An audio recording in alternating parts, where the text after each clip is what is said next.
Assalamualaikum warahmatullahi wabarakatuh. Salam pengembangan, salam sejahtera untuk kita semua.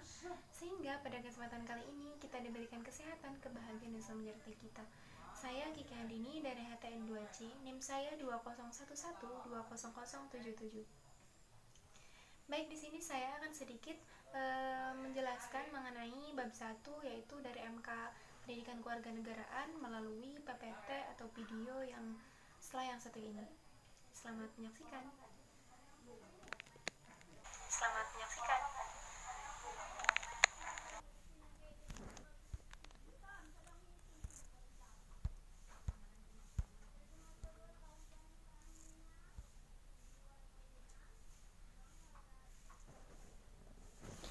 Hakikat pendidikan kewarganegaraan dalam mengembangkan kemampuan utuh sarjana atau profesional.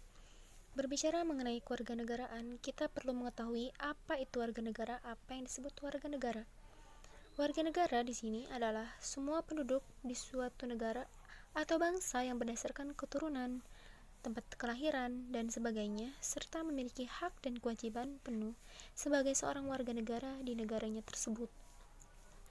Contohnya yaitu warga negara Indonesia merupakan orang yang secara hukum merupakan anggota resmi dari suatu negara dan dibuktikannya kepemilikan kartu tanda penduduk atau yang sering disebut dengan KTP.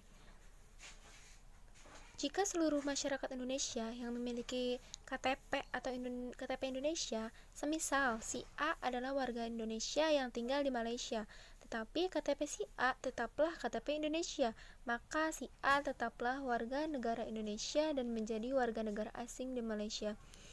Jadi si A ini hanya menumpang hidup di Malaysia tetapi masih menjadi warga negara Indonesia.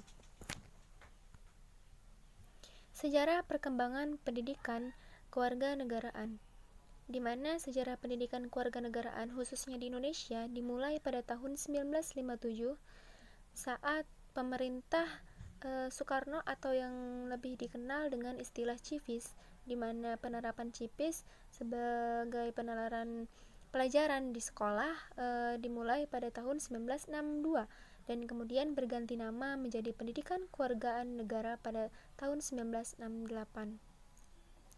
Kemudian mata pelajaran pendidikan kewarganegaraan resmi masuk dalam kurikulum sekolah di Indonesia pada tahun 1968.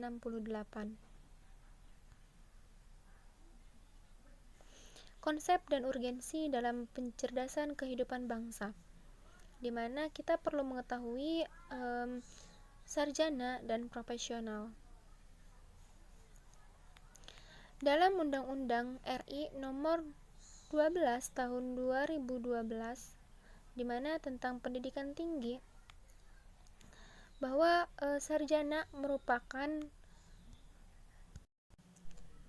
jenjang pendidikan akademik bagi lulusan pendidikan menengah atau sederajat, sehingga mampu mengamalkan ilmu pengetahuan dan teknologi melalui penalaran ilmiah. Artinya di sini lulusan sarjana atau lulusan program sarjana di sini diharapkan menjadi intelektual atau ilmuwan yang berbudaya, mampu memasuki dan menciptakan lapangan kerja, serta mampu mengembangkan diri menjadi profesional. Berbicara mengenai profesional, dalam Undang-Undang RI Nomor 14 Tahun 2005 tentang guru dan dosen, yang dikemukakan bahwa profesional itu merupakan pekerjaan atau kegiatan yang dapat menjadi sumber penghasilan, perlu keahlian, di mana menghasilkan suatu penghasilan ini dalam bidang profesional ini perlu sekali yang namanya memiliki keahlian, kemahiran, atau kecakapan dalam melakukan hal tersebut, memiliki standar mutu, ada norma dan diperoleh melalui pendidikan profesi, di mana kita perlu ketahui bahwa apapun kedudukannya, baik sarjana ataupun profesional, dalam konteks hidup berbangsa dan bernegara, bila mematuhi persyaratan sebagaimana diatur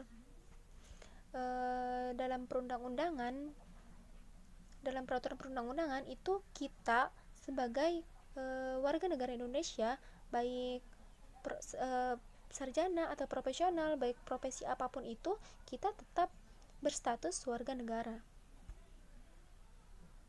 Kemudian sumber-sumber hukum di Indonesia, di mana memiliki 3 sumber hukum, yaitu sumber historis, sumber sosiologi, dan sumber politisi. Sumber historis, di mana kita melihat kepada sesuatu yang sudah terjadi, di mana berasal dari sejarah bangsa Indonesia yang tidak boleh dilupakan dan harus diambil hikmahnya. Misalkan dari kejadian yaitu atau peristiwa kemerdekaan, di mana memperjuangkan suatu kemerdekaan itu para pahlawan rela menaruhkan nyawanya hanya untuk mendapatkan suatu kemerdekaan dari negara lain yang menjajah negara Indonesia. Dan saat ini kita sudah merasakan suatu kemerdekaannya, tidak merasakan jajahan dari negara Indonesia. Kemudian sumber sosiologi, bersumber dari rakyat atau masyarakat Indonesia, contohnya keanekaragaman, budaya, ras, etnis, dan agama, sehingga satu menjadi kultur dalam sosiologi, menjadi saling toleransi, kemudian adanya rasa saling menerima interaksi satu sama lain, dan lain sebagainya. Kemudian sumber politisi berasal dari pemerintahan Indonesia, contohnya kerjasama di bidang internasional, bergabung dengan PBB, ASEAN, kerjasama ekspor impor, dan lain sebagainya, kerjasama antara Indonesia dan negara-negara maju ataupun berjuang, negara internasional maupun kerjasama internasional maupun kerjasama antar lokal. Nah, demikian video yang sudah saya sampaikan tadi, yang sudah saya putar tadi melalui PPT. Semoga videonya itu bermanfaat untuk kita semua. Semoga apa yang kita dapat bisa kita amalkan, baik untuk negara kita, untuk diri kita, ataupun untuk orang lain. Terima kasih. Assalamualaikum warahmatullahi wabarakatuh.